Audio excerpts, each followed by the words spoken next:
I'm going to take you through the high level usage on a John Deere 4300. This applies to a 42 and a 4400. The 42, 43, 4400s, they're all about the same, so you could use this on that. Also, the 47 and 48 backhoes are pretty similar. This is a 48 backhoe, and the 420, 430 loaders are pretty similar as well. So this is a 430 loader. First thing is on the bucket in the front, quick disconnect. You pull these two pins out and then you drop the loader in the front. That's gonna be how you get the bucket off in the front. The backhoe in the back, real easy. You're gonna put down your stabilizers to disconnect the backhoe. Put the stabilizers down, put the bucket down on the ground just like you see it, kind of like a fist would rest on a table. And you're creating a 3-point kind of like touch point with that when you do that. So you got your two stabilizers down and you've got your backhoe down. And once you do that, you're gonna lift up on the stabilizers, take the weight off these two pins, one on each side, and slide those pins right out. Then you're gonna lower the backhoe about 3 inches with the stabilizers, and then you're gonna drive forward. Once you drive forward, you're gonna pull your disconnects. There's two lines, they're like air hose connects. Pull those two disconnects, and you're gonna hook in your there's a bypass line on there, and you're gonna hook in that bypass line, and it's gonna make that connection back to the tractor. Then you can start the tractor up again and drive away. So that's how you would take off the backhoe. I know that was fast, but that's the high levels of it. You should have a manual or book or go online when you wanna go to actually do that, just to go over it a few times. You know, once you do it once, it takes you 15 minutes the first time. Once you do it once, it's about 5 minutes to get it off and then 5 minutes to get it back on. Real easy. The loader itself does come off if you wanted to take it off. I wouldn't recommend it unless you have a snow blower you're putting it on it, but if you do take it off, there's a quick disconnect lever over here. You pull that up and you push on it, and then you wanna take the bucket on the control arm and you wanna push down on the bucket, and that will cause the loader to curl up.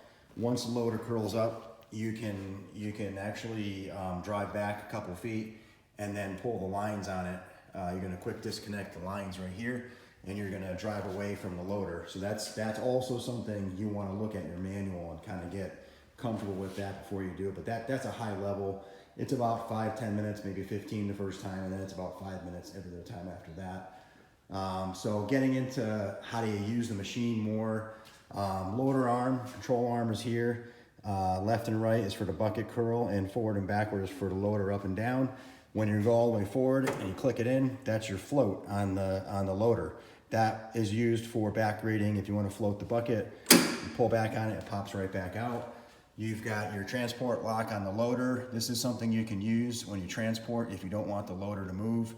You've got your differential lock on the floor. You take your foot and you stand on that, and you can lock both rear wheels in case you're stuck.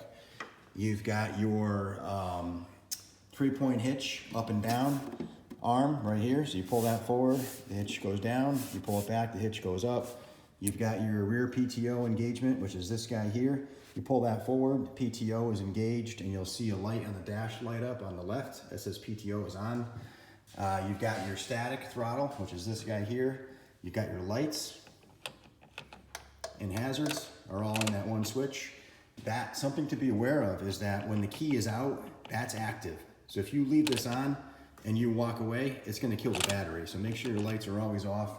Reason why they do that is because I believe the hazards are active when the key's off. That way you can take the key and leave the tractor with the hazards on in case you break down.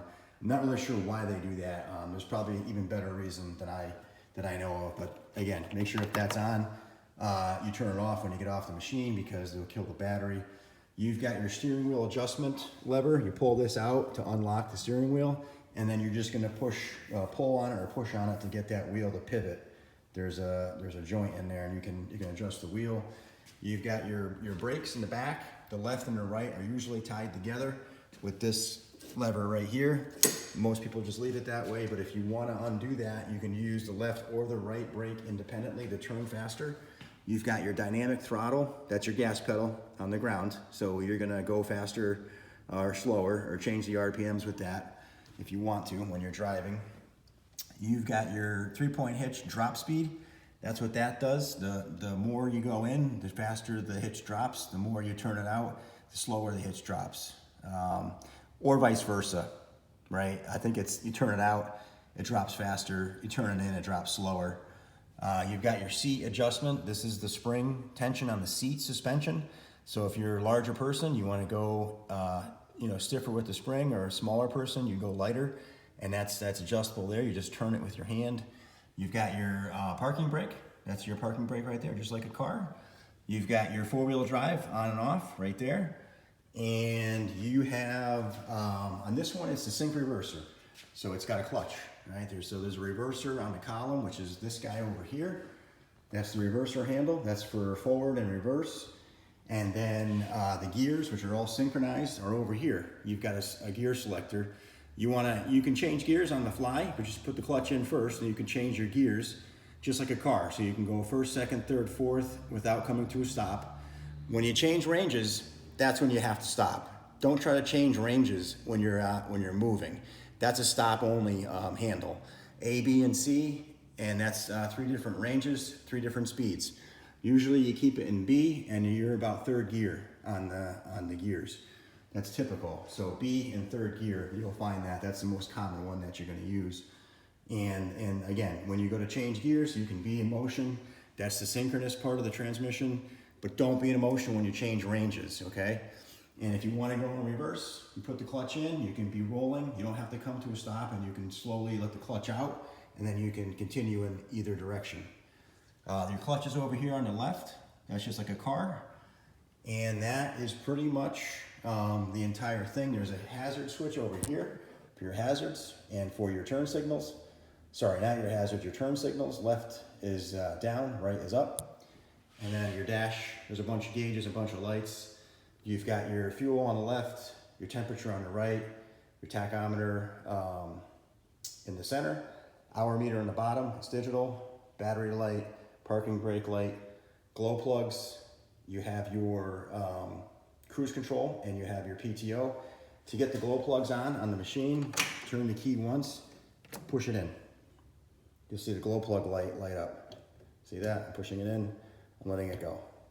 Right, so that's glow plugs. Usually on the John Deeres with the Yanmars, you don't need the glow plugs ever.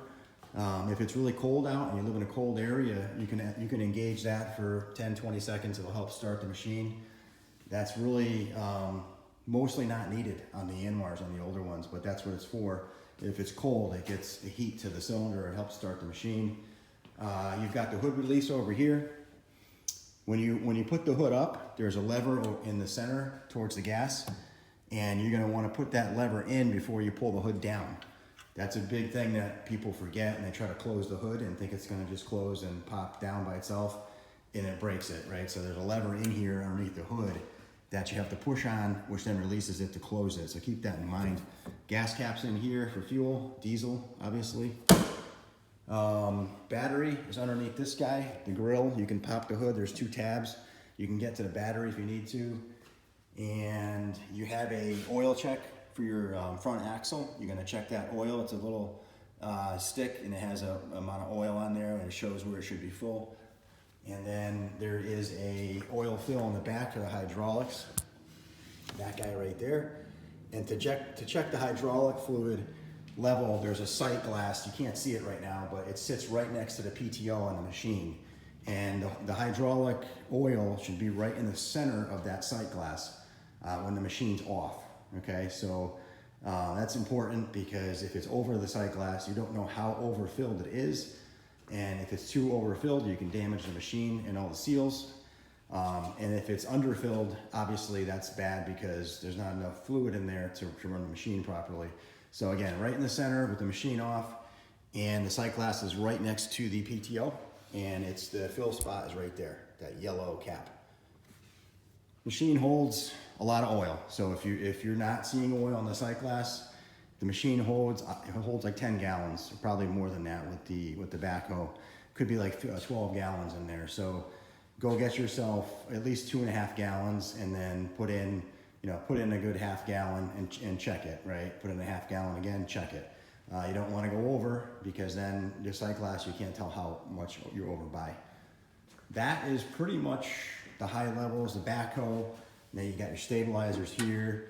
You've got your arms here and your bucket curl over there. And that is really it from a high level. You want to get yourself a good owner's manual and operator's manual if you're going to own a machine like this.